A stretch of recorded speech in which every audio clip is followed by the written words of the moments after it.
પાડીના સુખેશ અને કુંભારિયા ગામે ચાલતી ગેરકાયદે ઈંટની ભઠ્ઠીઓ પર્યાવરણને નુકસાન પહોંચાડી રહી છે. પાડીના કુંભારિયા, સુખેશ, પરાયાય, નાના વાઘછીપા, ચીવલી વગેરે ગામોમાં ચાલી રહેલ ગેરકાયદેસર કામચલાઉ ઈંટના ભઠ્ઠાઓના કારણે રોજબરોજ પર્યાવરણને પ્રદૂષિત થઈ રહ્યું છે અને પારડી તાલુકા પંચાયત દ્વારા આખા ગેરકાયદેસર રીતે ચાલી રહેલા ઈંટના ભઠ્ઠાઓ સામે લાલ આંખ રૂપિયાનો દંડ 40 પાટના બદલ અધિકારીઓએ 100નો પાટનો દંડ વસૂલ કરવામાં જતા ઈંટના ભઠ્ઠાના માલિકોએ કોર્ટનો સહારો લઈ 100 પાટના દંડના બદલે 40 પાટ મુજબ વસૂલ કરી હોવાનું તાલુકાના પંચાયતના અધિકારીએ જણાવ્યું હતું. જેના નિયમ મુજબ ઈંટના ભઠ્ઠા ચાલુ કરવા ચીમનીઓ મૂકવામાં આવે છે અને જેનો ખર્ચ લાખો રૂપિયા હોય છે, જે ઈંટના ભઠ્ઠાઓને પરવડી શકે નહીં, તેથી તેઓ ચીમની વગર જ કામ કરતા હોય છે.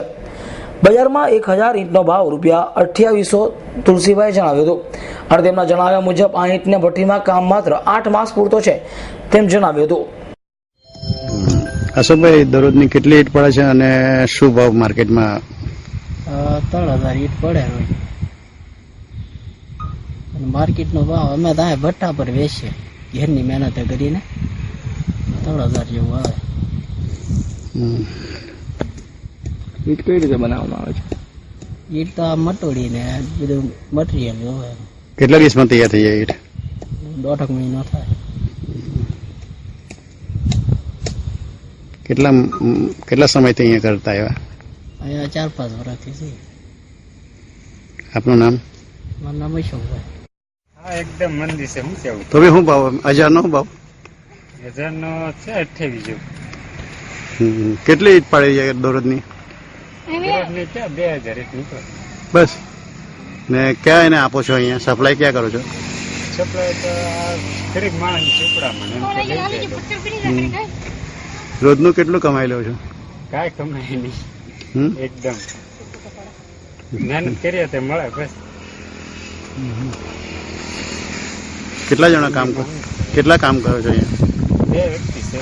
ને 2 મજૂરો? મજૂરો કે 2 મજૂર 4 જણ. બસ. કોનું છે માલિક? માલિક વિનુભાઈ. ક્યારે આવે? ખાલી સિઝન પૂરતું જ? સિઝન પૂરતું જ. અત્યારે શું ભાવ ચાલે? અત્યારે 2800 જેવું છે. ને કેટલાક માણસો કામ કરે છે? 5-6 જેવા છે. 6 માણસ. કયા સપ્લાય કરે છે ઈંટ? ઈંટ તો આમાં લઈ જાય બધા માણસ.